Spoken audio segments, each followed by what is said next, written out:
Okay, good afternoon. In the last lecture, in this quantitative technique paper, we discussed the first unit. In first unit, we discussed the formulation of linear programming problems. What is LPP, linear programming problem, and how you can formulate the problems. Okay, and I told you in linear programming problem, basically we have three things.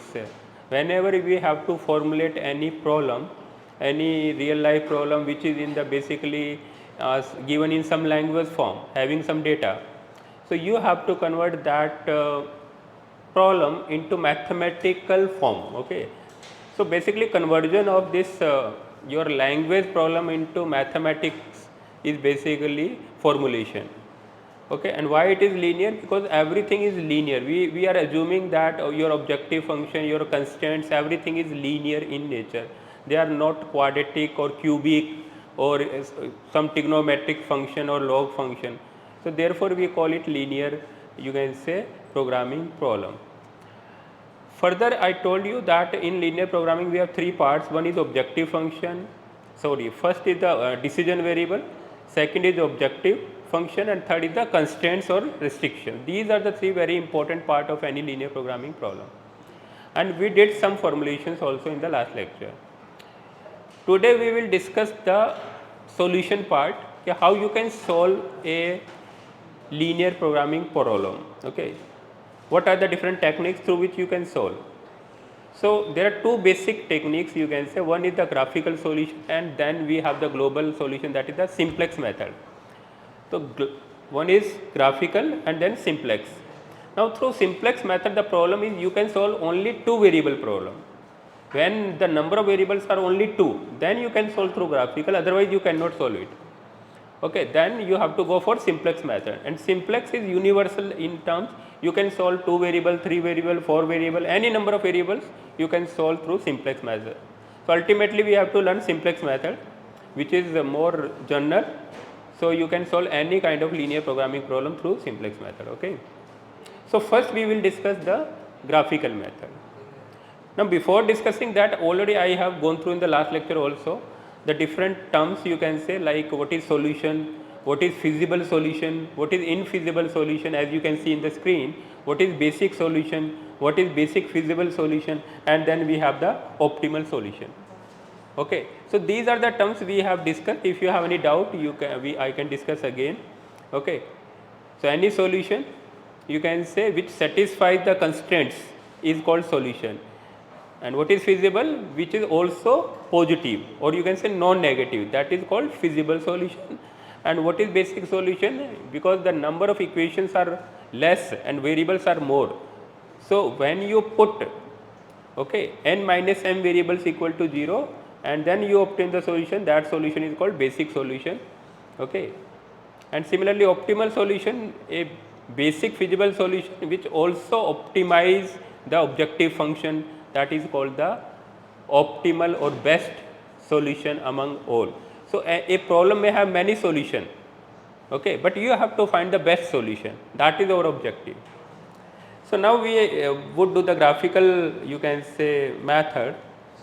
Okay, so what are the steps in you can say finding the solution using graphical method? Number one, you have to develop, again, if there is some problem, you have to first formulate the linear programming problem, then plot this constraints on the graph paper and decide the feasible region, and then you find the extreme points or the bounded region points. Okay, I will do that so that you can understand, and then you have to find the optimal solution. So I am taking this example, you can see on your screen. Okay, so I hope it is visible to you. So this is a problem, example 3.1. You have to use the graphical method to solve the following LP problem. Maximize z equal to 15x1 plus 10x2. Okay, subject to the constraint 4x1 plus 6x2 less than equal to 360. Second जो है आपका 3x1 प्लस 0x2 less than equal to 180, and third जो है 0x1 प्लस 5x2 less than equal to 200, and x1 x2 और positive. तो यहाँ पे कितने वेरिएबल है, हाउ मेनी वेरिएबल्स? यस बेटा ये बाद में. How many variables? 2 variable, because you can solve only 2 variable. अगर ये 3 वेरिएबल होते हैं ऑब्जेक्टिव फंक्शन में, जैसे 15x1 plus 10x2 plus 5x3 suppose, तो you can not solve through graphical. Simplex से हो जाएगा but through graphical you can't. So it is a 2 variable, so you can go ahead. The number of constraints, how many constraints are there? 3. Good. So there are 3 constraints you can see. 2 variable, 1 objective, 3 constraints. So you can easily solve this problem through graphical method. Now what are the steps? So I am doing here on the, you can say, board, so that you can understand how you can solve this. Okay.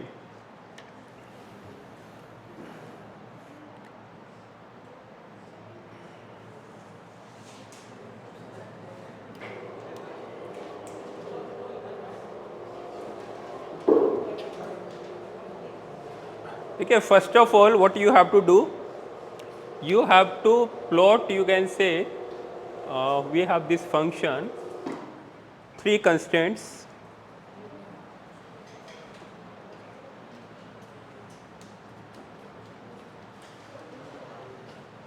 Okay, this is my first constraint, which is 4x1 plus 6x2 equal to 360. Although it is written less than, but I am taking it as a equation. Okay.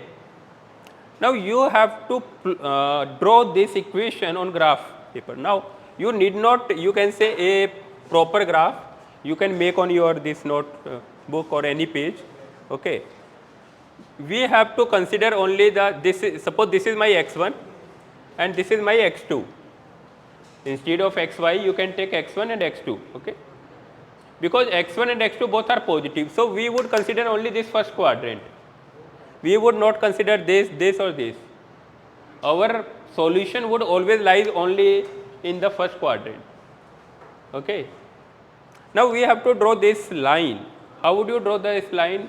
If you have studied the mathematics of 10th class, in 10th I hope you have done this. How would you plot this line on this graph? Next question. Yes, you have to take at least 2 points. So let, yeah, very good. So I am making this table कि if x1 equal to 0, अगर x1 0 है तो x2 कितना हो जाएगा? कितना? 60. Similarly अगर ये 0 x2 तो 90. मेरे ख्याल से 2 पॉइंट है, अगर आप चाहे तो एक और पॉइंट ले सकते हो, 2 काफ़ी हैं. तो अब आपको क्या करना है, यहाँ पे मैं स्केल डाउन कर रहा हूँ. जैसे ये मान लीजिए 30 है, ये 60 है, ये 90 है. You have to do accordingly. ये भी मान लीजिए 30, 60, 90. नाउ फर्स्ट पॉइंट क्या है मेरा? x1 0 60, x1 0 और ये 60. तो ये this is my the first point 0 60. Okay. Next point क्या है? 90, 0. तो 90, 0, this is my second point. Okay. So the line would be, this would be your line. If you draw this line, this is your line. So you have to plot the line like this way. First take x1 equal to 0, second take x2 equal to 0, then you get 2 points and then you can draw this on graph paper very easily. Now you have to see, originally this equation is less than equal to 60. Okay. This is constraint, this is not equation, this is called inequality. Equation तो होती है, equal होता तो, this is inequality. So what you do, you have to see now where this line is, मतलब heading, which region, towards upward or downward. So for that what, because this is origin, you know this is 0 0 origin. So you test for this origin, 0 0 के लिए test कीजिए. If you put 0 0, तो 0 is less than 360, it is true. So that means this line is direction is towards origin. तो ये जो मेरा reason है ये सारा, मान लीजिए लेट सिर्फ एक यही कंस्टेंट होता तो आपका जो फिजिबल रीजन होता है वो कौन सा होता है, ये ट्राइंगल जो है, this is my the feasible region. अगर एक ही कंस्टेंट होता, लेकिन हमारे पास दो और हैं अभी, तो similarly draw the second one.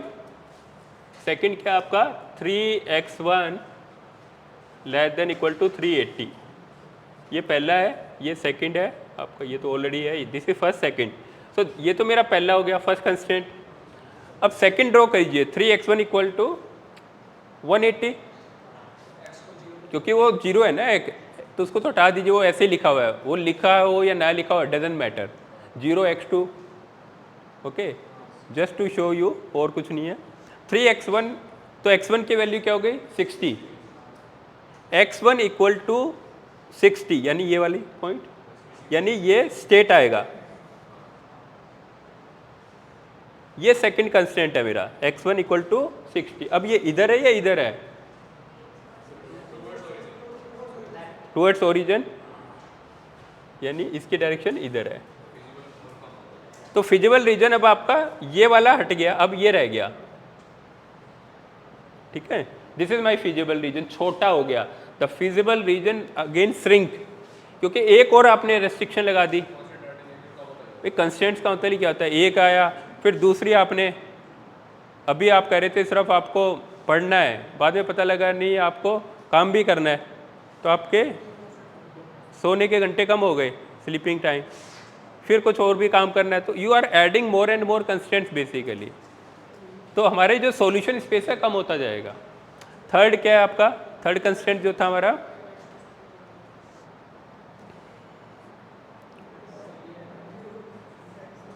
Third है हमारा 5x2 less than equal to 200।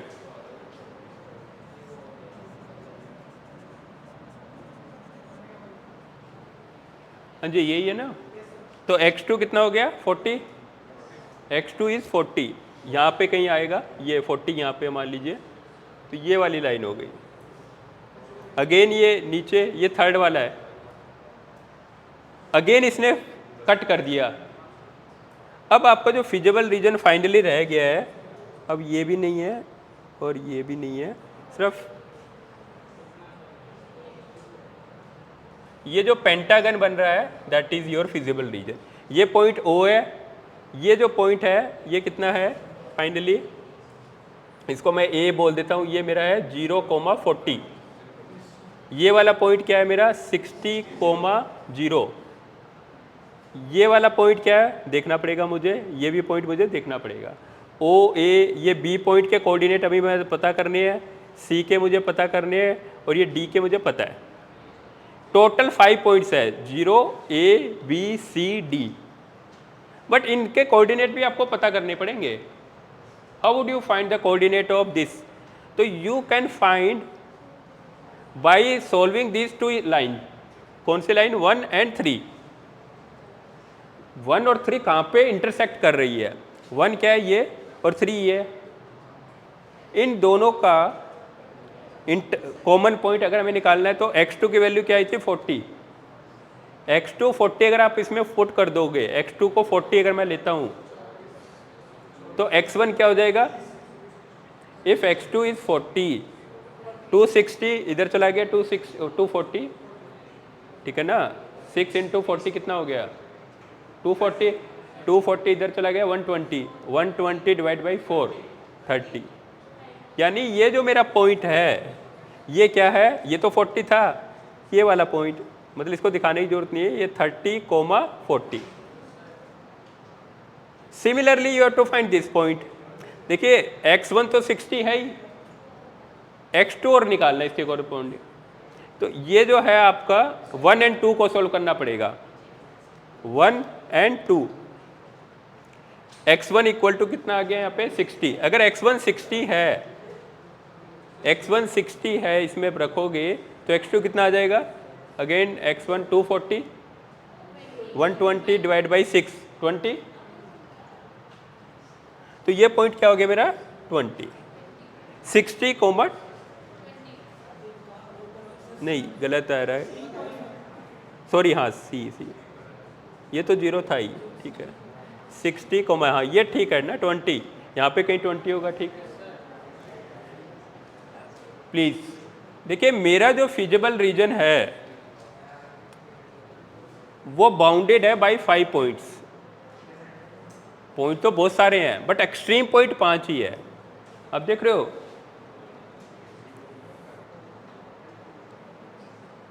Okay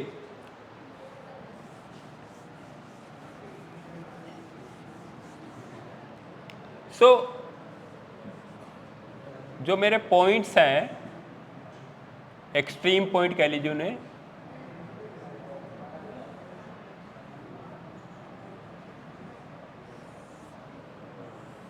O A B C D, इनके जो कोऑर्डिनेट्स है, ओ के क्या है 0 0, ए के क्या है मेरे 0 40 और बी के क्या है 30 40 एंड सी के जो है मेरे 60 20 एंड दिस इज 60,0। ये 5 पॉइंट है, ओके ये आपके आ गए जहाँ पे मेरा ऑप्टिमल सॉल्यूशन होता है। आप कहेंगे सर ये जो मेरा फिजिबल रीजन है इसके अंदर भी तो पॉइंट हो सकते हैं, why I am considering only 0 A B C D, I can consider this point, there are infinite points. ये भी तो पॉइंट है ना, ये इसके मेटल बाउंड्री पे there are infinite points, so why we are not considering. तो for that the answer is कि we already know that the optimal solution always lies only on the extreme point. Optimal solution कभी भी बाकी उस पर नहीं होगा, कहाँ पे होगा, only on the extreme point and not also inside the feasible region. मान लीजिए ये मेरा फिजिबल रीजन है, मेरा फिजिबल रीजन ये बना, तो I am saying the optimal solution would be either this this this और this, it would not be this, ये नहीं हो सकता, ये नहीं हो सकता, यहाँ कहीं भी नहीं हो सकता। दे आर ऑल सॉल्यूशन, यहाँ पे इनफाइनाइट सॉल्यूशन है, because this is kind of sea of solution, एक समंदर है पूरे सॉल्यूशनों का, इतने सारे सॉल्यूशन है, but optimal would lie only on the corner point, extreme points of the feasible space, okay. तो हमें 5 पॉइंट मिल गए अपने फिजिबल रीजन के जो एक्सट्रीम पॉइंट है। अब इन पे आपको क्या निकालना है, जेड की वैल्यू। जेड क्या है मेरा 15x1 प्लस 10x2, यही है ना जेड। अब जेड निकालिए, यहाँ पे कितना आया जेड 0, यहाँ पे 0 40, इसको 0 रखा, इसको 40, 400 30 40, हाँ जी कितना आएगा 30 40,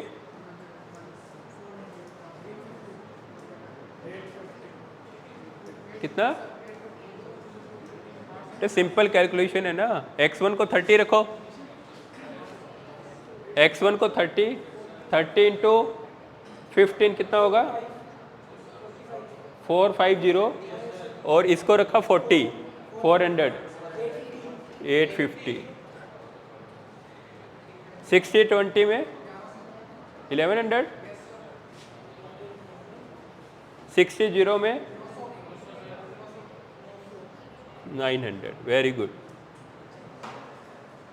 देखिए ये सारे सॉल्यूशन है, फिजिबल सॉल्यूशन भी है, फिजिबल देखिए कहीं नेगेटिव नहीं आ रहा, कहीं भी नेगेटिव नहीं आ रहा ना सॉल्यूशन में, all are feasible solution, all are basic feasible solution. Optimum कौन सा है, जो ऑब्जेक्टिव फंक्शन को मैक्सिमाइज करे। ऑब्जेक्टिव फंक्शन क्या है हमारा, मैक्सिमाइजेशन। तो सबसे ज़्यादा वैल्यू ऑब्जेक्टिव फंक्शन किस पे आ रही है, इस पे। तो ये जो C है ये ही मेरा ऑप्टिमल सॉल्यूशन है, this is my optimal solution. यानी ये जो C पॉइंट है ये यही वाला ऑप्टिमल सॉल्यूशन है। इस पे जो Z की वैल्यू आ रही है वो 1100 आ रही है, बाकी पे कम आ रही है। So this is my optimal solution for this problem using graphical method. It's very simple if you understand, if you do, okay. Now you can see on this also how we have done this here.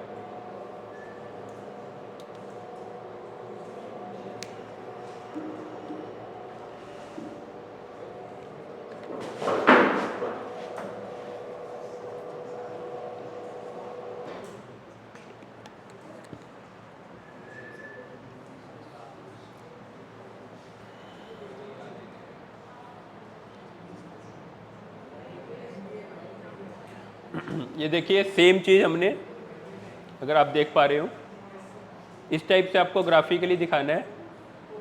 ये मैंने पहले ही बोला आपको कोई graph paper की जरूरत नहीं है। जैसे मैंने बनाया ना, इक्वली डिस्टेंस पॉइंट बना ली, जैसे इसने 20, 40, 60, 80 अकॉर्डिंग टू जो आपके पॉइंट्स आ रहे हैं अकॉर्डिंगली आप बना लीजिए अपना।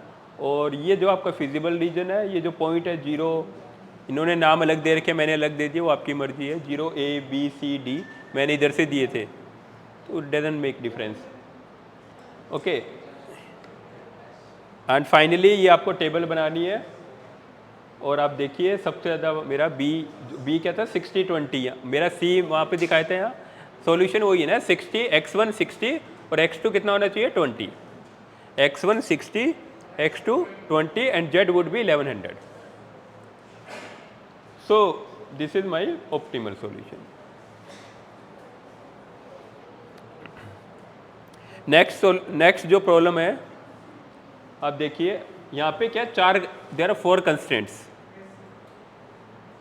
Okay, so please again try to solve also. I am doing here also, and you also try yourself. Okay, I am giving 2 minutes, 2-3 minutes for you, then I will also do here. So at least 2-3 constants बनाइए आप। Okay, graphically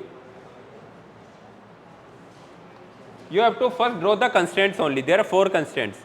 Objective function को तो अभी भूल जाइए, कोई बात की बात है ना। इन 4 इक्वेशन को मानते हुए आप ड्रॉ कीजिए।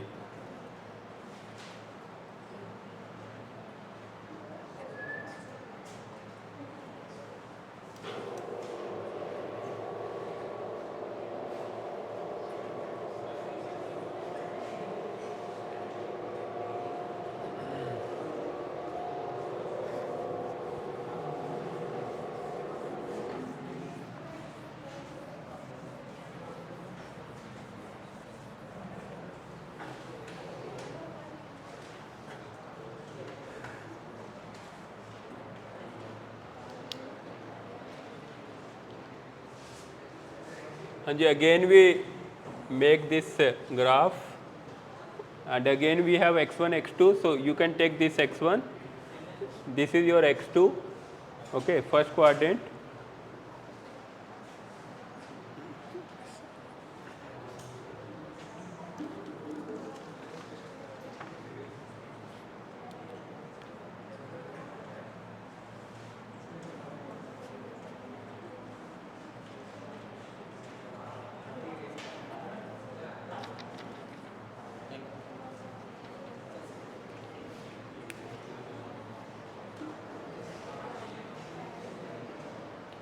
जी फर्स्ट हमारा क्या है, x1 प्लस x2, फर्स्ट जो कंस्टेंट्स है मेरा x1 plus 2x2 less than equal to 10। This is my first, so it's very simple. If you make the table x1 x2, okay, you can take only 2 point. अगर x1 0 है तो x2 5 हो गया, and if it is 0 तो ये 10 हो गया। So make here, take 5, 10, 15, 20, okay, 25, 30. Similarly here 5, 10, 15, 20, 25, 30. Now first point जो हमारा है x1 0 और x2 5. So this is the first point.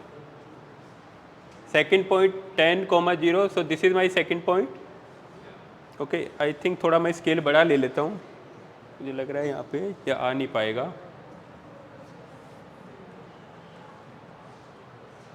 Okay, 1 2 3 4 5 6 7 8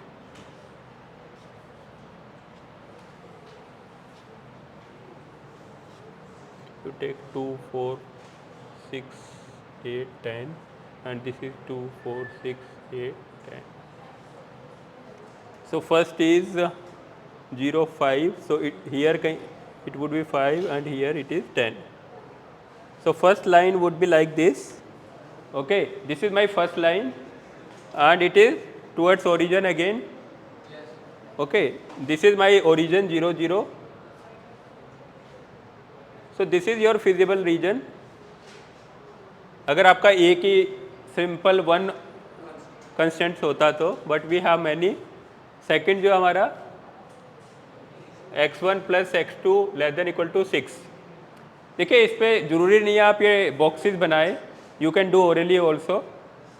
ये it's very simple. Okay, 0, 6 and 6, 0. सो ये 5 था, ये नेक्स्ट पॉइंट 6 है, ठीक है ना. तो this is the my point 1 and this is the another point. So this would like this. Okay, again this is, so ये पहला है कंस्टेंट्स, ये मेरा सेकंड है. Okay, now you have to side by side. Better होगा आप इसका intersection point भी निकालते रहें तो आपको बाद में दिक्कत नहीं आएगी. तो साइड बाय साइड इंटरसेक्शन इन दोनों को सोल्व कीजिए. It's very easy. If x1 equal to 0, okay, इन दोनों को सोल्व करना है ना आपको, इन दोनों को सोल्व करना है. You can't say x1 equal to 0. तो एलिमिनेट करने x1 के वैल्यू या तो रख दीजिए या माइनस कर दीजिए, सब्ट्रैक्ट करेंगे. ओके, तो intersection of I can say intersection of 1 and 2 is, अब आप इसको माइनस करेंगे तो ये x2 इक्वल टू 4. x2 4 आएगा ना, x2 4 आएगा और x1 2 आ जाएगा. तो 2, 4. सो ये जो पॉइंट है अगर आप साफ ही देख रहे हो, ये वैसे यहाँ पे आना चाहिए था इंटरसेक्शन, क्योंकि हम रफली कर रहे हैं ना तो ये अलाइनमेंट हो नहीं पा रहा. अगर आप प्रॉपरली स्केलिंग से करोगे तो सही से आ जाएगा आपका. ओके, तो मैं इसको 2 को थोड़ा पीछे कर देता हूँ जिससे थोड़ा आपको लगे. So this point is 2, 4. Okay, ठीक है, 2, 4. नाउ नेक्स्ट कंस्टेंट क्या था आपका? What is the next?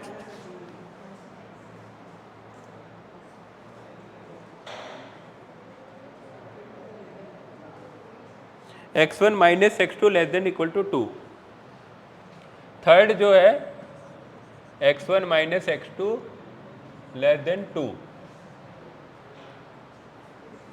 देखिए इसमें अगेन इक्वल टू मान लीजिए. अगर आपका x1 0 है, इफ x1 इज 0 तो x2 कितना हो जाएगा? -2. x1 मेरा 0 है तो x2 -2 यानी नीचे 1, 2. ओके, यहाँ कहीं पॉइंट आया मेरा, ये -2 है. This point is 0, -2. Okay, next point अगर x2 0 होगा तो x1 2 हो जाएगा. x1 इज 2, तो ये 2 और 0. तो this is my point. So you have to draw this line like this way. Okay, ये थर्ड आपका कंस्टेंट हो गया. नाउ ये towards origin, again it is towards origin. अगर 0, 0 के लिए सेटिस्फाइड हो रहा है तो अगेन इट इज ऊपर की साइड, क्योंकि ऊपर है ना ओरिजिन. ओरिजिन तो यहाँ है, इधर नहीं है. सो अब my feasible region would be this. फिर से कट हो गया मेरा फिजिबल रीजन, देख रहे हो, this this this and this this. ये पॉइंट क्या होगा? Again this point. देखिए ये पॉइंट मेरे को नहीं कंसीडर करना, आपको क्लोज जो बाउंडेड रीजन है वो देखना है. ऊपर वाले से कोई लेना देना नहीं है. Okay, so what is this point? So by solving 3 and 2, इन दोनों का इंटरसेक्शन क्या होगा? हाँ जी, इंटरसेक्शन ऑफ 2 and 3 इज, इन दोनों को सोल्व कीजिए, क्या आएगा? x1 कितना? 8 और x1 4. इनको ऐड कर दीजिए ना तो ये कैंसिल आउट हो गया. 2x1 इक्वल टू 8, x1 4 और x1 अगर 4 है तो x2 कितना हो जाएगा? 2, तो ये पॉइंट आ जाएगा आपका 4,2। ये देख भी लीजिए 4 पे आ रहा है, इधर 2 पे आ रहा है, बिल्कुल ठीक है ना। आप देखिए, तो दिस पॉइंट इज 4,2। एक और रह गया हमारा last x1 minus x2, fourth, ये हो रह गया x1 minus 2x2 less then 1। Again जब आप x1 को 0 रखेंगे, x1 को 0 रखेंगे तो x2 कितना हो जाएगा, माइनस का ना, माइनस हाफ, तो माइनस हाफ, ये 2 है ये 1 है, तो यहाँ कहीं आएगा, और उसको 0 रखोगे x2 को तो x1 1 आ जाएगा, 1 यानी ये। अगेन ये जो रीजन है और सेम इस टाइप से कुछ आपका आएगा। ये जो है लास्ट फोर्थ वाला है, this one is fourth constant, ये जो है। Again you have to find the intersection of this and this, ये दो इंटरसेक्शन निकालने हैं। ये तो पता ही आपको, सॉरी ये क्या है, 1,0 है, ये वाला पॉइंट और निकालना आपको, क्योंकि अब इस पॉइंट की भी कोई वैल्यू नहीं है 4,0, इसका हमें कोई फ़ायदा नहीं है निकालने का। ओके, अब हमें ये पॉइंट चाहिए, हमें जो क्लोज्ड है ना, जैसे ये 0, इसको मैं A बोलूँ, इसको मैं B बोलूँ, ये मेरा C है, ओके, और ये मेरा D है। ये जो मेरा पॉइंट D जो है मेरा 5 था ना, ये शायद 0,5,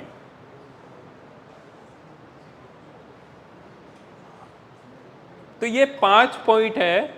again 0 A B C D, मैं आपको इस पे दिखा देता हूँ, आपको थोड़ा ये ग्राफ छोटा हो गया है तो you may not able to see properly.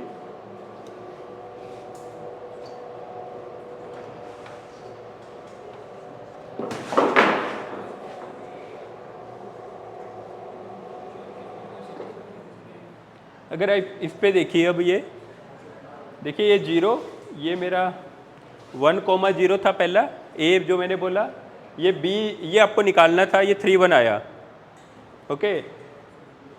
उसके बाद ये वाला पॉइंट C जो है 4,2 है, ये वाला 2,4 है, और ये जो है 0,5 है। 6 पॉइंट हो जाएंगे, sorry, 0 A B C D E।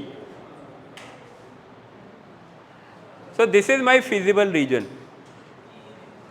which is bounded by all the constant। जैसे जैसे नए नए कंस्टेंट आ रहे हैं, मेरा feasible region छोटा होता गया और पॉइंट्स बढ़ते गए।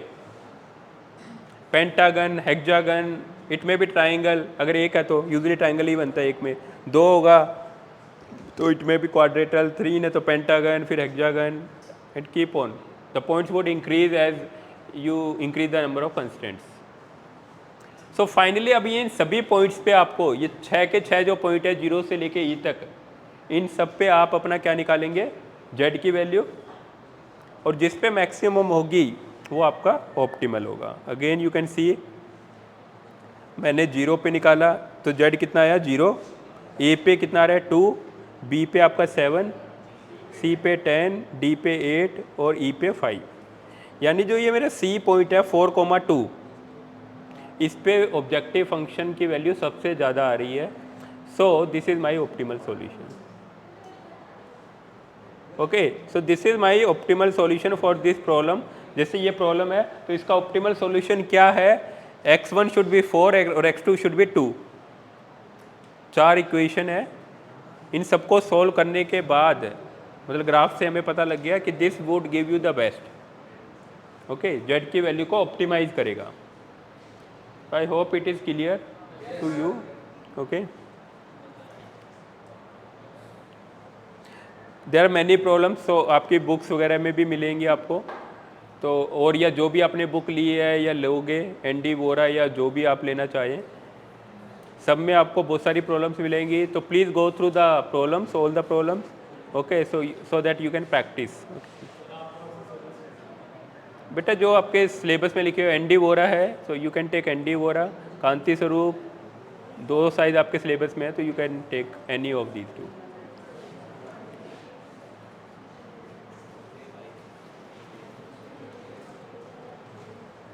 Okay, now we have to discuss some special cases also. अभी तक मैंने जो डिस्कस किया नॉर्मल सॉल्यूशन की बात करी, यानी एक प्रॉब्लम है एलपीपी, उसका एक ही ऑप्टिमल सॉल्यूशन था और निकल भी गया. कभी कभी क्या होता है, समटाइम्स, बेटा no talking please, sometimes what happens, you do not have any solution. एक प्रॉब्लम दिया but there may not exist any solution. जरूरी नहीं है ना सॉल्यूशन हो भी, या कभी कभी क्या होगा मल्टीपल सॉल्यूशन भी हो सकते हैं, यानी you can have more then one optimal solution. अभी आपने देखा सी पे ही एक मैक्सिमम वैल्यू थी, अगर ऐसा होता है डी और सी पे दोनों पे मैक्सिमम वैल्यू सेम होती तो उसको हम क्या बोलते हैं, मल्टीपल ऑप्टिमल सॉल्यूशन. तो उसका ही मैं एग्जांपल ले रहा हूँ, फिर हम नो सॉल्यूशन का भी लेंगे और एक अनबाउंडेड. तीन बेसिकली तीन चीज जो स्पेशल केसेस रहते हैं आपके उसमें. तो समटाइम्स प्रॉब्लम होती है जो which results in special case, तो यू शुड बी नो कि when it is happening and if it is happening then what kind of solution it is. Okay, so ये जो प्रॉब्लम आप देख रहे हो, अगेन यहाँ पे दो कंस्टेंट्स हैं, टू वेरिएबल तो रहेंगी सभी, -x2 + 2x2 और x1 - x2 <= -1, और दूसरा क्या है -0.5x1 + x2 <= 2. इसको अगर आप ड्रॉ करोगे तो इस टाइप का सॉल्यूशन बनेगा. ये दो कंस्टेंट दो आपके बन गए, ये सेकंड है, ये पहला है. ये फिजिबल रीजन है आपका, ये दिख रहा है. तो आपका फिजिबल रीजन यहाँ पे क्या हुआ, A B C, there are 3 points. ठीक है, इन तीनों के कोऑर्डिनेट आपको पता लग जाएंगे. Now find the Z value on all the 3 point. हमने निकाली जेड वैल्यू, पहले पे कितना आया 2, सेकंड पे 4, थर्ड पे भी 4. नाउ व्हाट दिस इंडिकेट्स, आपकी जो मैक्सिमम वैल्यू जेड की आ रही है 2 पॉइंट पे आ रही है, एक पे नहीं आ रही. अगर एक पे आती है तो आप नॉर्मल था आपका कि you have optimal solution and but यहाँ पे अब कौन सा सॉल्यूशन को ऑप्टिमल बोलेंगे, दोनों पे ऑप्टिमम आ रही है ना, बेस्ट आ रहा है, तो किसको ऑप्टिमल बोले. तो इस केस में क्या होगा, we have multiple optimal solution. Okay, we have multiple optimal solution because यहाँ there are 2 points on which Z is maximum. अगर 2 है तो इसका मतलब we can have infinite number also. अगर 2 का मतलब क्या है, इनफाइनाइट हो जाएंगे. क्यों, हमने तो सब 2 ही देखे ना. हमारे कौन से पॉइंट है, बी और सी पे. अगर आप ये ग्राफ देखेंगे बी और सी, यानी इस पूरे लाइन सेगमेंट जो है बी से सी तक जो भी पॉइंट है इसके ऊपर, उन सब पे जेड की वैल्यू कितनी आएगी, जो भी आपकी जेड की वैल्यू आ रही थी ना 4, तो इन सभी पे 4 आएगी on the entire line segment. और in this line segment we have infinite points. आपको तो सिर्फ 0,2 दिख रहा है और 2,3, बी पे 0,2 है, सी पे 2,3. इसके बीच में भी तो पॉइंट्स हैं, तो उन पॉइंट्स पे भी जेड की वैल्यू कितनी आएगी, 4. तो देयरफॉर वी से कि this problem has multiple optimal solutions. I hope you clear with the first point, first special case, that is the multiple optimal solution. कब मल्टीपल ऑप्टिमल सॉल्यूशन होता है और क्या होता है. So you can read this statement last, the maximum value of objective function z = 4 occurs at extreme point b and c. This implies that every point between b and c on the line segment bc also give the same value of z. Hence problem has multiple optimal solutions, x1 = 0, x2 = 2 and x1 = 2 and 3. Now this is the final solution basically. Okay, next problem we have,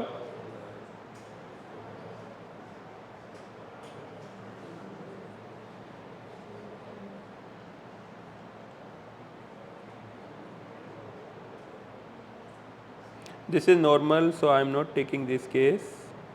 This is also normal. Okay, now we take one example of minimization. अभी तक हमने maximisation के लिए हैं, तो एक minimisation के भी हम ले लेते हैं, then we will continue to special case also. देखिए अब क्या है, ऑब्जेक्टिव फंक्शन आप देख रहे हो मिनिमाइज है, पहले मैक्सिमाइजेशन था, अब मिनिमाइजेशन है. लाइक कॉस्ट में भी minimise. And there are three constants. पहला क्या है, 5x1 + x2 ग्रेटर देन. अब देखिए यूजुअली क्या होता है, जो मैक्सिमाइजेशन होता है उसमें कंस्टेंट्स लेस देन होते हैं और मिनिमाइजेशन में ग्रेटर देन होते हैं यूजुअली. ये कोई हार्ड एंड फास्ट रूल नहीं है कि हमेशा ऐसा होगा, बट जनरली जो स्टैंडर्ड फॉर्म होती है कोई भी एलपीपी की, मैक्सिमाइजेशन में लेस देन और मिनिमाइजेशन में greater than type. Now we plot all the 3 points. इसमें क्या होंगे, सारे पॉइंट्स अवे फ्रॉम ओरिजिन रहेंगे. देखना इनके डायरेक्शन है. जो मेरा फिजिबल रीजन बन रहा है यहाँ पे ये बन रहा है, ये जो दिख रहा है आपको, क्योंकि it is away from origin, तो ऊपर के साइड तो कोई बाउंड नहीं है ना. ऊपर x1 और x2 की वैल्यू तो इनफाइनाइट तक जाएगी, so it is not bounded. You can say ऊपर तो कितना ही हो सकता है, but we have to minimise. हमारा ऑब्जेक्टिव क्या है, मिनिमाइजेशन. इसलिए जो इसमें पॉइंट है आपके, again we have, you can see the 3 constants we have drawn and the points are 0 नहीं होगा. अब आपका जो फिजिबल रीजन है A B C D, 4 point है जो आपके फिजिबल रीजन में है. ओके, कौन कौन सा, ये आपका A है 12,0, B कौन सा है 4,2 और C जो है 1,5 और D है 10. आपका जो फिजिबल रीजन है यहाँ पे अनबाउंडेड है, ये ध्यान रखना, ऊपर की साइड है, ये बाउंडेड नहीं है.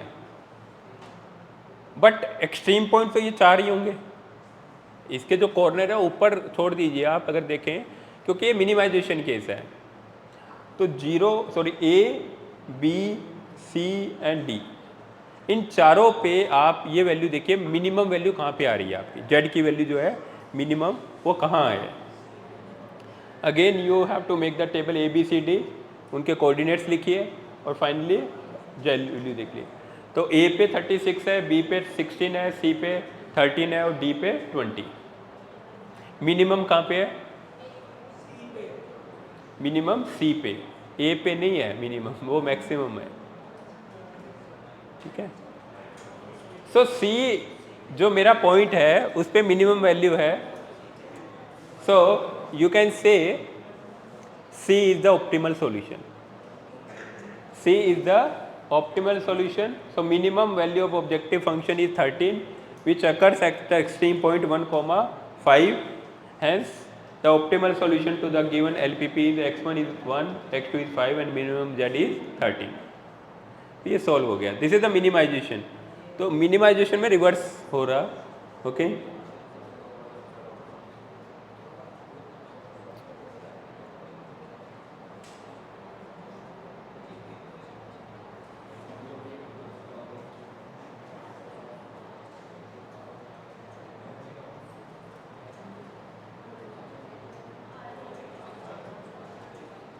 Okay, now we have to show you some unbounded and infeasible case also.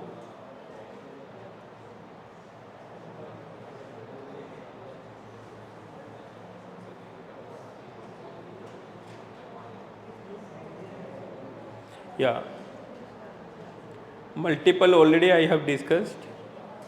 So next we have the unbounded solution. As I already told you, we have some special cases in graphical methods. So एक तो आपका था multiple optimal solution और you can से alternate solutions, क्योंकि वहाँ alternate ही हो गया ना, 1 2 3. So we have many alternate solutions.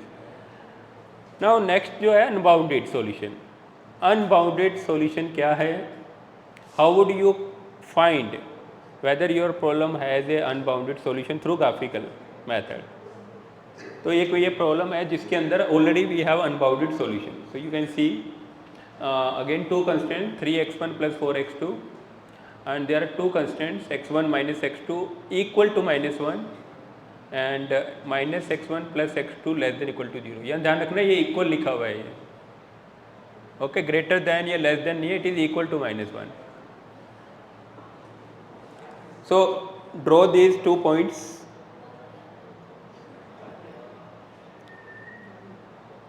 अगर आप ये देखेंगे, पहला जो पॉइंट है मेरा x1 माइनस x2 माइनस 1, यहाँ पे क्या है, अगर x1 को 0 लेंगे तो x2 कितना आ जाएगा 1,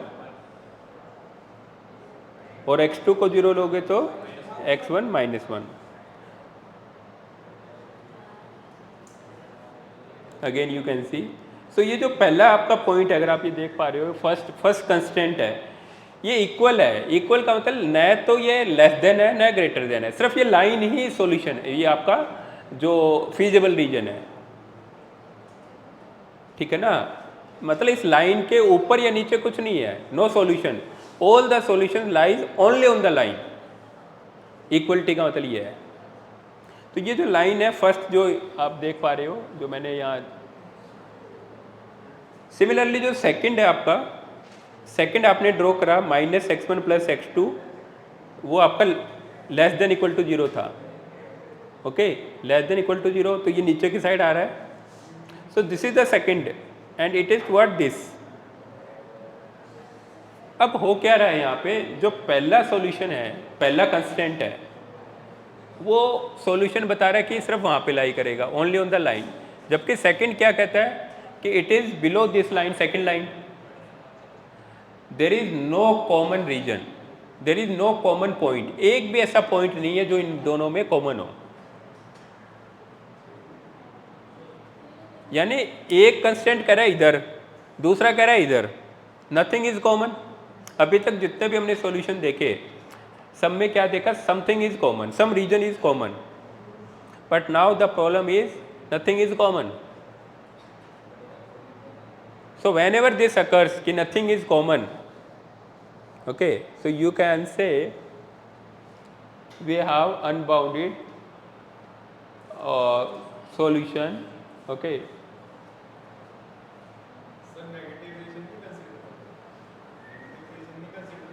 नेगेटिव कभी भी नहीं करते. ग्राफिकल में वी कंसिडर ओनली x1. इसीलिए आपने देखा होगा ना, हर प्रॉब्लम में एक नीचे स्टेटमेंट होती है, x all x i's are greater than equal to 0. जैसे x1 x2 greater than equal to 0. यानी कोऑर्डिनेट जो है, सिर्फ हम फर्स्ट क्वाड्रेंट की बात कर रहे हैं. फर्स्ट क्वाड्रेंट में दोनों जो x और y है, दोनों पॉजिटिव हैं. तो नेगेटिव की तो हम बात ही नहीं करते. ओके,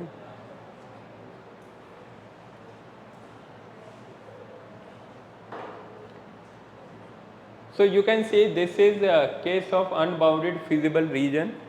Okay,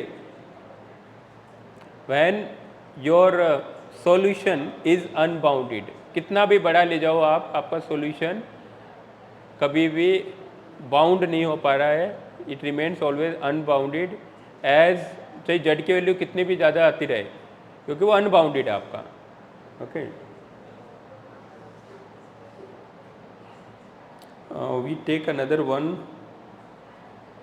ये देखिए, इसमें भी अगर आप ये दो कंस्टेंट्स है, एक आपका ये पहला है x1 माइनस x2, ओके, और एक है x1 plus x2 greater than equal to 3. ये मैक्सिमाइजेशन है, बट इसमें भी कंस्टेंट जो है ग्रेटर देन टाइप है, ध्यान रखना, लेस देन टाइप नहीं है, एंड केस मैक्सिमाइजेशन है. ओके, सो x1 minus x2 greater then 1, ये पहला हो गया आपका. एंड सेकंड जो हो गया आपका x1 plus x2 greater than equal to 3. तो दोनों ही आपके जो है अवे फ्रॉम ओरिजिन है. तो जो फिजिबल रीजन होगा अब आपका ऊपर की साइड है, जो वी शेप में दिखाया है. Okay, and it is not bounded, ऊपर कहीं पे बाउंड नहीं है.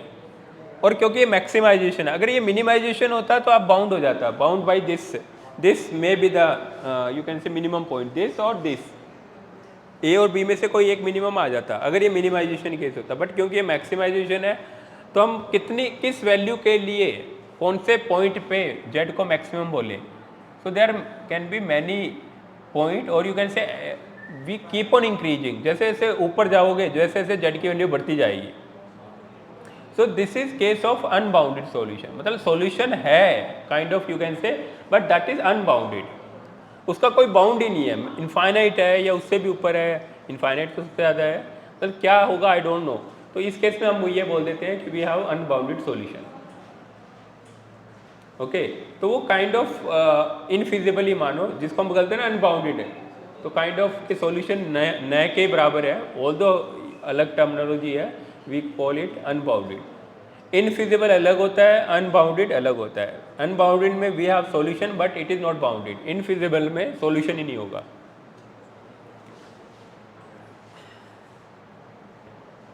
So you can similarly this also. Now next जो last है आपका infeasible solution.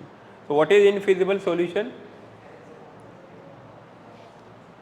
हाँ जी, so infeasible कब होती है? When there is no solution that satisfies all the constraints simultaneously. What is infeasible? A problem which does not have any solution which can satisfy all the constraints simultaneously. यानी हमारे पास कोई भी common point नहीं है जो सारे constraints को satisfy कर सके। We have no common feasible region. अगर ऐसा होगा तो वो इनफिजिबल कहलाएगी। ओके,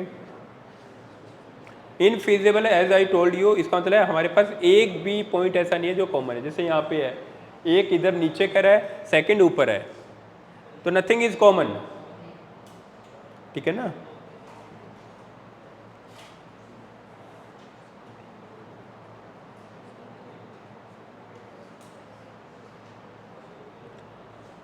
तो इनफिजिबल का मतलब इनफिजिबल प्रॉब्लम, वो प्रॉब्लम ही इनफिजिबल है, मतलब गलत प्रॉब्लम बनी हुई है वो, क्योंकि इसको सॉल्व कर ही नहीं सकते आप,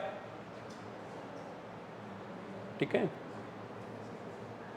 अब आपको कोई कह दे 13 तारीख को आपका एग्ज़ाम भी है, 13 तारीख की आपकी 2 एग्ज़ाम एक साथ हो गए, मान लीजिए 9 to 10, 9 to 12 मान लीजिए, एक कोस्टिंग का है, एक आपका क्यूटी का है, तो दोनों एक साथ नहीं हो सकते ना, इम्पॉसिबल है।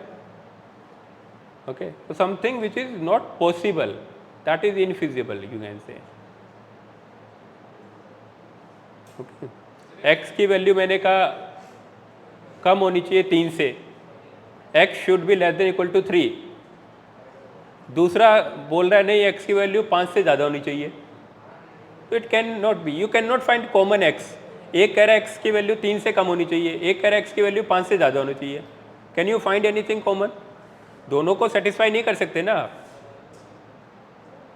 ओके, वन इज सेइंग कि x शुड बी लेस देन 3, other is saying no, x should be greater than 5। So this is infeasibility, कि you have nothing common.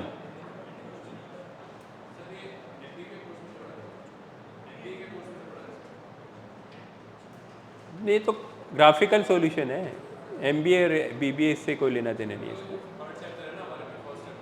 वो अलग है, वो ये अलग बुक है। ये जस्ट फॉर एग्जाम्पल्स बेसिकली, ये आपके नहीं है। Now you can see we have another problem जो इसका इनफिजिबल का। यहाँ पे देखिए we have 4 constants. Objective function ऐसे भी हो सकता है x1 प्लस 0.5 x2। तो इसको अगर आप ड्रॉ करेंगे तो इसमें भी आपको इनफिजिबल मिलेगा। Okay, so this is the infeasible case. So we have many you can say problems जो मैंने आपको दिखाई हैं ग्राफिकल पे। तो ये सारा ग्राफिकल है आपका। I hope it is clear to you what is graphical solution, and you can solve only 2 variable problem. Okay, we have optimal solution क्या होता है आपका, फिर आपका स्पेशल केस 3 है, मल्टीपल सॉल्यूशन और अल्टरनेट कह लीजिए, अनबाउंडेड और लास्टली इनफिजिबल। ये तीनों चीज़ आपको क्लियर होनी चाहिए, क्योंकि एग्जाम में यूजुअली ये चीज़ें पूछी जाती हैं, तो you should be all clear about these things.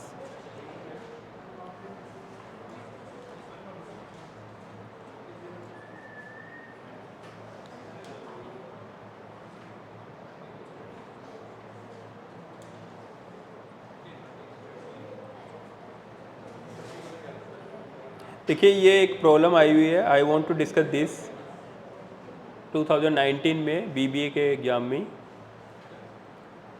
ये क्वेश्चन नंबर 2 है, ABC प्रिंटिंग कंपनी। पहले आपको फॉर्मुलेट करना है, उसके बाद सोल्व करना है। तो please try to formulate. Formulation भी आनी चाहिए ना। अगर फॉर्मुलेशन ही नहीं कर पाए तो सॉल्यूशन क्या करोगे, पूरा ही क्वेश्चन आपका गलत हो जाएगा। प्रॉब्लम ये है ना, इसमें दोनों एक साथ है। देखिए नीचे क्या है, पहले फॉर्मुलेट कीजिए, formulate the above as LPP and then solve graphical method, using graphical method solve this. तो अगर आप फॉर्मुलेट नहीं कर पाए तो ग्राफिकल अगर आपको आता भी होगा तो कोई फायदा नहीं हुआ ना। Again you can see this problem.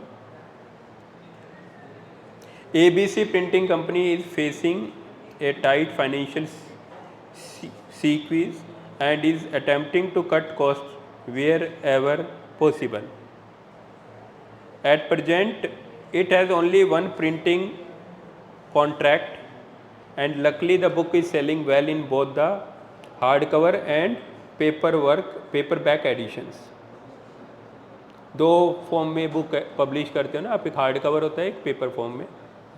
It has just received a request to print more copies of this book in either the hard cover or the paperback form.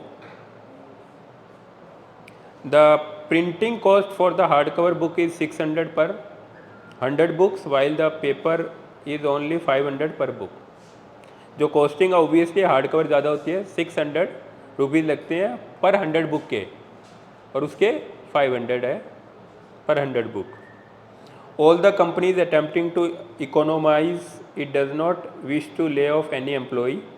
Therefore, it feels obliged to run its two printing press 1 and 2 at least 80 and 60 hours per week. There are two press, okay,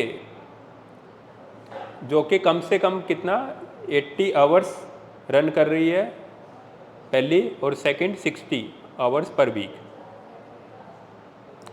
Press 1 can produce 100 hardcover books in 2 hours or 100 paperback books in 1 hour. Press 2 can produce 100 hardcover books in 1 hour or 100 paperback books in 2 hours. Can you formulate? सबसे पहले काम है क्या, इसको formulate कीजिए, उसके बाद हम कुछ और करेंगे। तो थोड़ा सा आप कोशिश कीजिए, क्या ऑब्जेक्टिव फंक्शन होना चाहिए इसमें, और कितने कंस्टेंट्स हैं मुझे यही बता दीजिए। ओके, क्या क्या कंस्टेंट्स आ सकते हैं। देखिए प्रॉब्लम अगर आप जब तक उसको सोचोगे नहीं होगा कुछ भी। तो थोड़ा दिमाग लगाइए। जो से मैंने आपको बताया था, पहला स्टेप क्या होगा, डिसीजन वेरिएबल। कितने डिसीजन वेरिएबल है यहाँ, थोड़ा थोड़ा लिखिए तभी समझाए। कितने हैं, वेरी गुड, 2 तो होंगे ही होंगे। जब ग्राफिकल लिखा है इसका मतलब 2 से ज़्यादा हो ही नहीं सकते।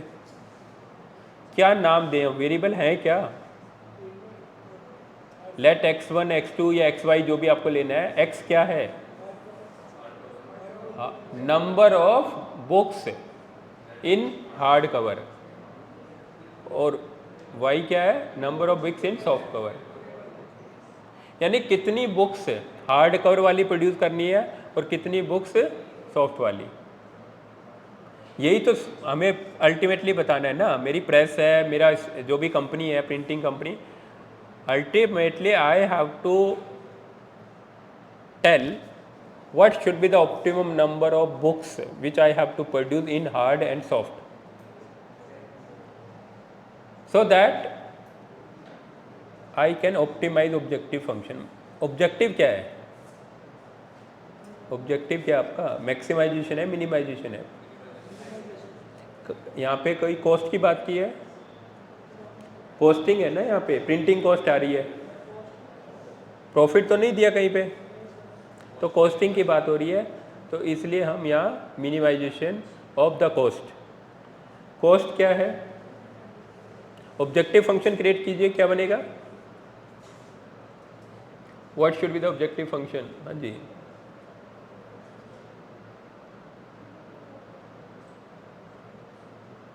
What should be the objective function. बेटा थोड़ा ट्राई कीजिए, ऐसे सिर्फ देखने से नहीं होगा। देखिए एक प्रॉब्लम क्वेश्चन रहता है इसका, तो इसके जब तक आप 10-12 क्वेश्चन में प्रैक्टिस नहीं करेंगे, you are not able to do anything. हाँ जी, ऑब्जेक्टिव फंक्शन क्या होना चाहिए, यस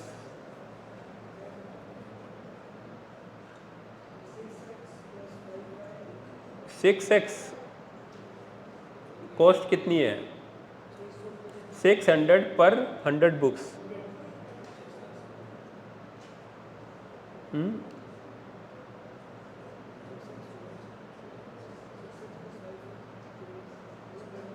तो पर बुक कितना हुआ? पर बुक कितनी हुई? 6। लेकिन मेरे ख्याल से हर जगह ना ये 100 के फॉर्म में दिया हुआ है, तो you can take 100 books as a unit.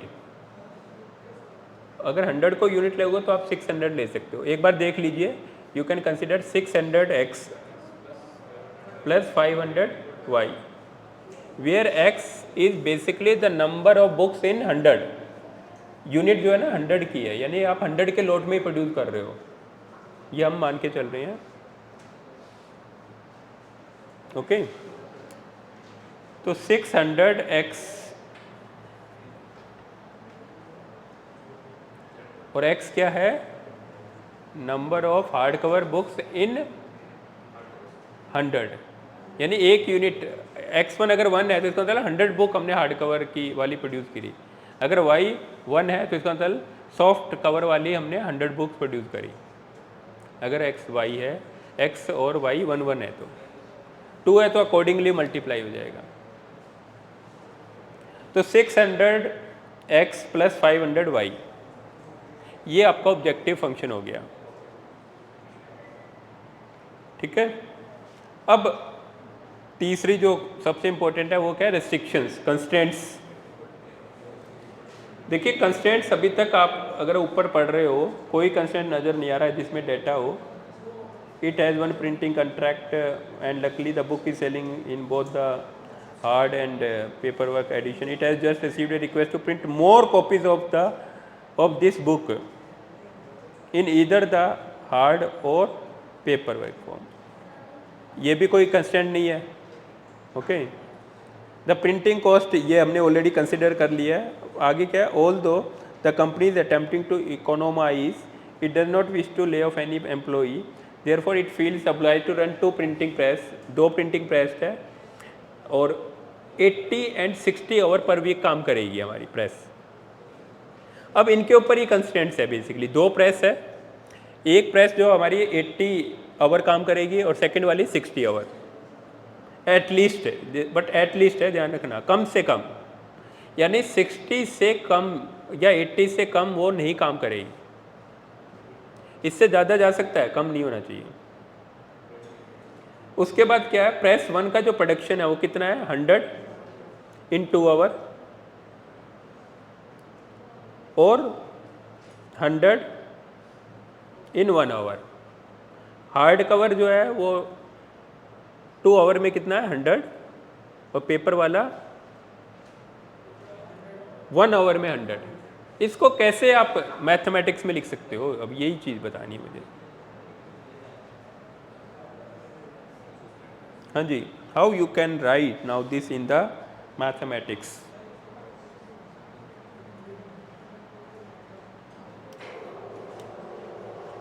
Anyone? How you can write these things in mathematical form?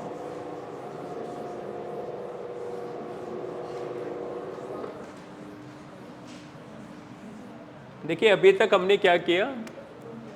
हमने क्या लिया? Let x and y be the number of books in hard cover and soft cover to be produced respectively. Okay,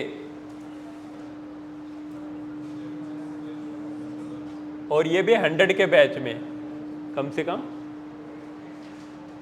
number of units of in 100 batch. Okay, then objective function क्या था मेरा? What is my objective function? The z equal to 600x plus 500y, और इसको minimise करना है। Subject to अब constants लिखने हैं मुझे। यही तो फॉर्मुलेशन होती है, पहले डिसीजन वेरिएबल, फिर ऑब्जेक्टिव और अब कंस्टेंट्स। अब जो कंस्ट्रेंट्स आप यहाँ पे देख पा रहे हो, जो मैंने आपको पहले भी डिस्कस किया, वी हैव टू प्रेस। जो पहली प्रेस है वो कम से कम 80 आवर काम करवाना है आपको उससे, 80 आवर्स मिनिमम। यानी मैं यहाँ 80 लिखूं, इधर के साइड ये क्या होना चाहिए, it should be greater then और इक्वल टू 80। इधर 80 आवर्स हो गए, इधर कम, मतलब जो भी प्रोडक्शन में टाइम लगेगा बुक्स में वो 80 से ज़्यादा होना चाहिए पहली प्रेस के लिए। ये it is for first press.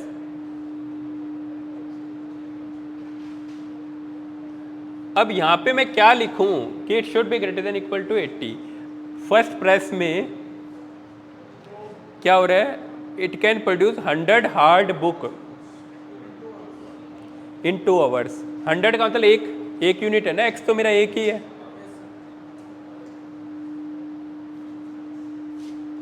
So 2 into x,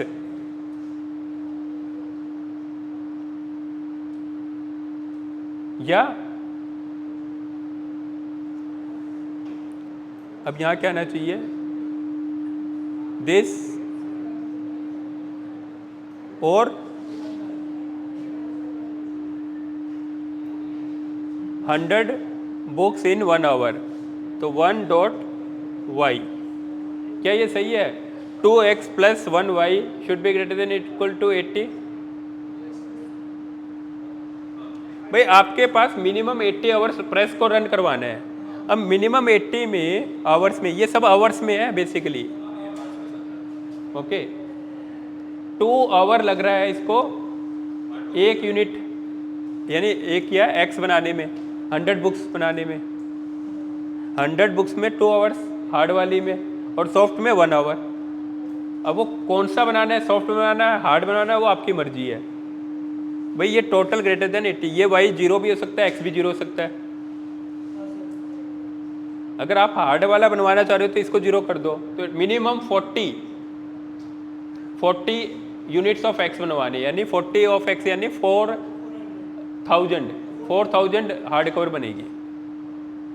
similarly second जो कंस्टेंट था आपका वो प्रेस 2 के लिए। प्रेस 2 में क्या है, कैपेसिटी कितनी होनी चाहिए, 60। प्रेस 2 की कितनी है, 60। ये प्रेस सेकंड प्रेस है।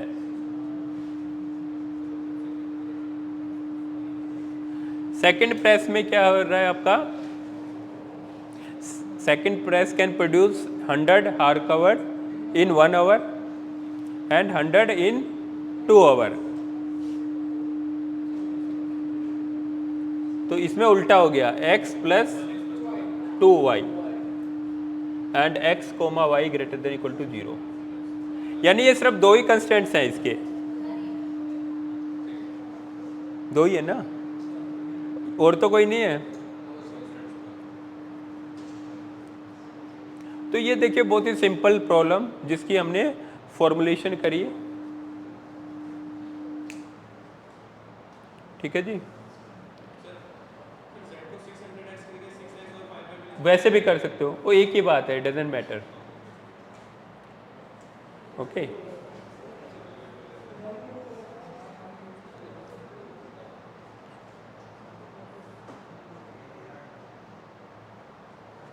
So this is your formulation. Now you can solve this problem using graphical method. 2 he constraints हैं तो easily you can solve through graphical. तो this way, क्योंकि अगर आपको formulation clear नहीं होगी तो obviously you cannot find the graphical solution. It's very important.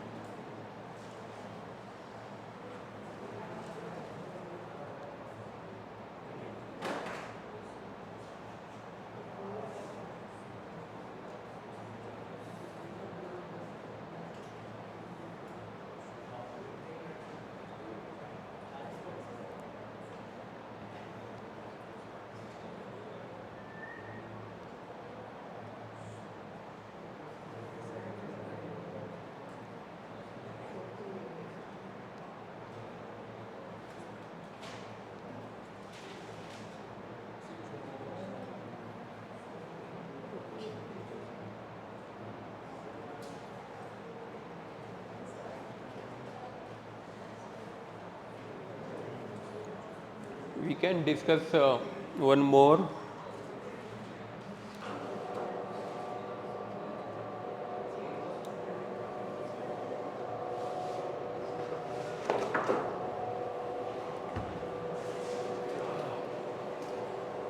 देखिए एक और प्रॉब्लम है, आप देख लीजिए, इसकी भी हम formulation and then we have the graphical solution.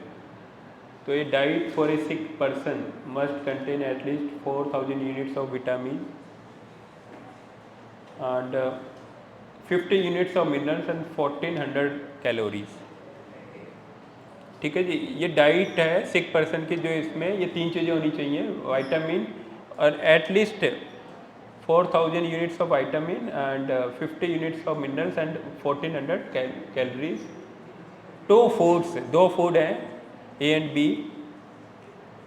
They are available at a cost of 4 and 3 respectively. If A यानी पहले फूड में कितना विटामिन है 200, 1 unit of mineral and 40 calories. Similarly second food के 1 यूनिट में जो है 100, 2 and 40. So now you have to formulate this problem as a LPP and then solve using graphical method. इसको हमने डाटा को ना थोड़ा टेबलर फॉर्म में दे दिया, तो थोड़ा आपके लिए इजी हो गया अंडरस्टैंड करने के लिए. एग्जाम में जरूरी नहीं है ऐसे दिया होगा, ऊपर सिर्फ ये स्टेटमेंट है. तो 2 टाइप के फूड है. आपको बेसिकली यही बताना है कि मैं अगर मान लीजिए पेशेंट हूँ, मुझे कौन सा फूड है, दोनों टाइप के जो फूड है ना, तो कितना कितना basically I have to consume both types of food so that I should meet the requirement of nutritions. जो मिनिमम रिक्वायरमेंट है ना, डॉक्टर ने एडवाइस किया तो आपको इतना विटामिन लेना है, कम से कम इतनी कैलोरीज और इतने मिनरल्स. तो मुझे सेलेक्ट ये करना है कि दोनों टाइप का फूड में कितना कितना इंटैक्ट रहे मेरी डाइट में, so that I should satisfy the doctor's advice as well as I should minimise the cost. क्योंकि फूड जो ए है उसकी कॉस्टिंग 4 है पर यूनिट की, यानी पर किलोग्राम या पर litre what ever the unit, और जबकि बी है वो सस्ता है. तो मेरी कोशिश ये रहेगी बी से ही काम चल जाए, भाई फूड भी डॉक्टर की एडवाइस भी फुलफिल हो जाए, यानी जो भी रिक्वायरमेंट है मिनरल्स की, विटामिन्स की, और कम से कम कॉस्ट में. तो this is my objective. So it's very simple. You have to here take 2 variable, decision variable x1 x2 आप लेंगे. x1 क्या होगा आपका, the number of units of type food A. x1 denote the number of units, मतलब कितना food होना चाहिए. And x2 या y जो भी आप ले रहे हो वो क्या होगा, the number of units of food b. तो ये आप x1 x2 लेंगे. ऑब्जेक्टिव क्या हो जाएगा, what should be the objective. Yes anyone है जी.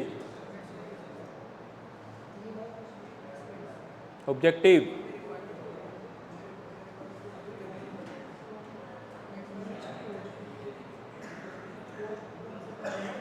देखिए, मिनिमाइजेशन ऑफ कॉस्ट है ना.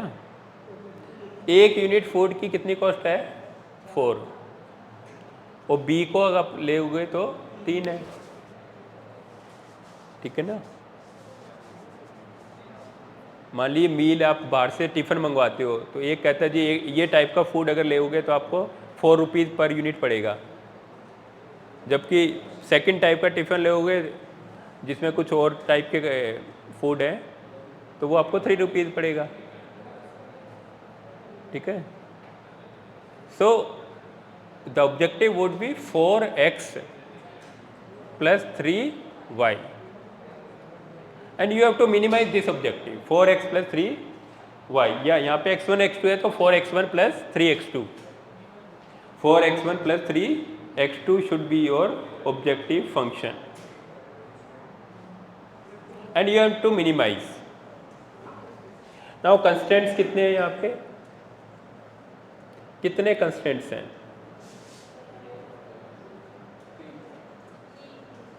3. किस कौन कौन से, मतलब किस किस चीज़ के लिए, 3 टाइप के न्यूट्रिशंस के लिए, यानी पहला विटामिन के लिए, सेकंड मिनरल और तीसरा कैलोरी. कैसे लिखें पहला कंस्टेंट विटामिन्स का, क्या होगा what would be the constant for vitamin? देखिए पहले फूड में कितना विटामिन है? 200. 1 unit of food A have 200 units of vitamin. तो 200x1 प्लस सेकेंड फूड में 100 है ओनली, तो 200x1 प्लस 100 इंटू x2, ये total amount of vitamin from both the food. It should B क्या होना चाहिए? ग्रेटर देन और इक्वल टू 4000, क्योंकि डॉक्टर ने क्या बोला है? कम से कम 4000 जो यूनिट्स है विटामिन की वो आपके पास मतलब आपको लेना है पर डे की.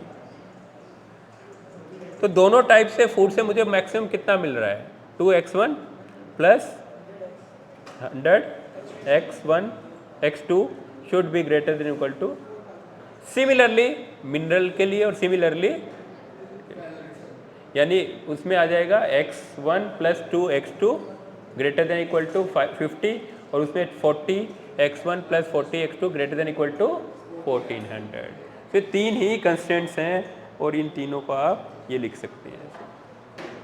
इस टाइप से आप लिखें तो आपको फुल मार्क्स मिलेंगे अच्छे से. जैसे पहला विटामिन के लिए, सेकंड मिनरल के लिए, थर्ड कैलोरीज के लिए. और लास्ट में ये जरूर लिखें जो मैंने आपको बोला था non negative x1, x2 x1, x2 both are greater than equal to 0, ये जरूरी है. तो बेसिकली 4 पार्ट होते हैं. पहला डिसीजन वेरिएबल, फिर ऑब्जेक्टिव, फिर कंस्टेंट और फिर ये नॉन नेगेटिव रिस्ट्रिक्शन बोलते हैं इसको, लास्ट वाली नॉन नेगेटिव रिस्ट्रिक्शन. जितने भी वेरिएबल वो सारे नॉन नेगेटिव. ठीक. Now you can find the graphical solution. वो मैंने ऑलरेडी बताया, ये मिनिमाइजेशन केस है. तो you can find finally the C जो पॉइंट था शायद वो मिनिमम था. ओके इसकी वैल्यू हमने निकाली थी ना, सॉरी बी पे. तो 5,30 ये आपका मिनिमम पॉइंट आ रहा है जिस पे कॉस्ट कितनी आ रही है? 110. तो एडवाइस क्या है कि पेशेंट को जो 5 units of food A and 30 units of food B लेना चाहिए, इंटेक करना चाहिए. अगर वो ऐसा करेगा तो उसकी कॉस्ट कम से कम लगेगी, जो कितनी लगेगी? 110 रुपीज़ ओनली. 110 रुपये में उसका डॉक्टर ने जो बोला है वो फुलफिल कर रहा है.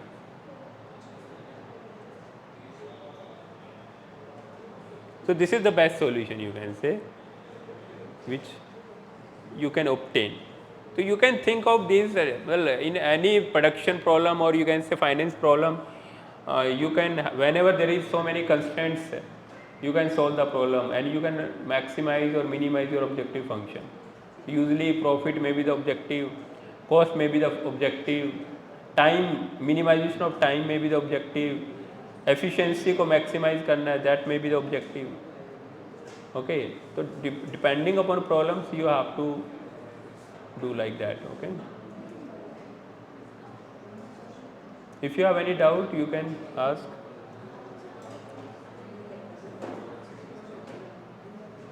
Around this, no? Because after this we will discuss, this is the graphical solution is over, we will do the simplex method. Okay.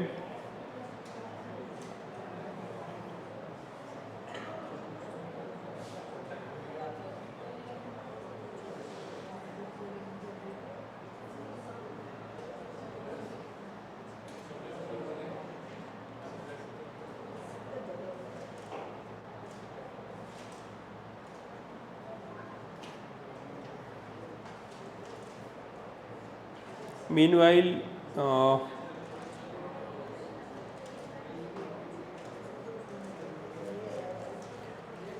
you can note down this problem or take the pic of this problem and you should try this to formulate.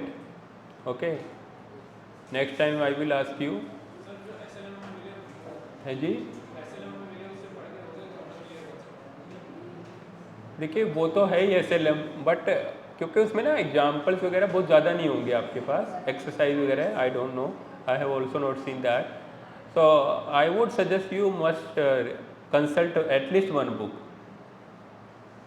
ठीक है, अगर आप वो करेंगे तो आपके लिए better रहेगा। वो तो आपके हैं ही बुक्स, वो तो आप देखिए ही देखिए, these are the good books, but you must also consult other books. Okay, so now you try to solve this, मतलब फॉर्मुलेट करना है इसको आपको। सॉल्यूशन इसमें आपका शायद नहीं हो पाएगा क्योंकि it may be 3 variable problem, but आपको फॉर्मुलेशन में चाहे कितने भी वेरिएबल हो, 3 हो 5 हो, डजेंट मैटर। ओके, सॉल्यूशन जो पार्ट है ग्राफिकल के लिए हम 2 वेरिएबल की बात करते हैं, but if you have more than 2 variable then you have to go for simplex method. So we will discuss the simplex method now. देखिए simplex method is very, you can say mathematical. तो उसके लिए मैं आपको, मतलब I would start from the next, in the next class basically, not I am right now, not I am starting. थोड़ा सा आप पढ़ के आएंगे तो आपके लिए समझना इजी हो जाएगा। इट इज़ प्योरली मैथमेटिकल, ध्यान रखना। और सिंप्लेक्स का 1 या 2 क्वेश्चन आपका हर बार आएगा, ये ध्यान रखना। Simplex is the most important in this unit. And also graphical जितना ईजी नहीं है क्योंकि it is mathematical, entire calculations हैं उसमें। Okay, because now you have to make the tables basically. So for solving a 3 variable problem you have to make 3 steps or 4 times you have to make the tables basically. Okay, so next time we would do that simplex method. Okay, we would start from the basic, you can say this 2 variable, and then we will go to for the 3 variable problem. So my request is you must read this your books, specially the simplex method. अगर आप पढ़ के आएंगे तो आपके लिए बहुत ज़्यादा अच्छा रहेगा। तो आई थिंक आज के लिए हम यहीं पे ही कंक्लूड कर सकते हैं। ओके, तो थैंक यू।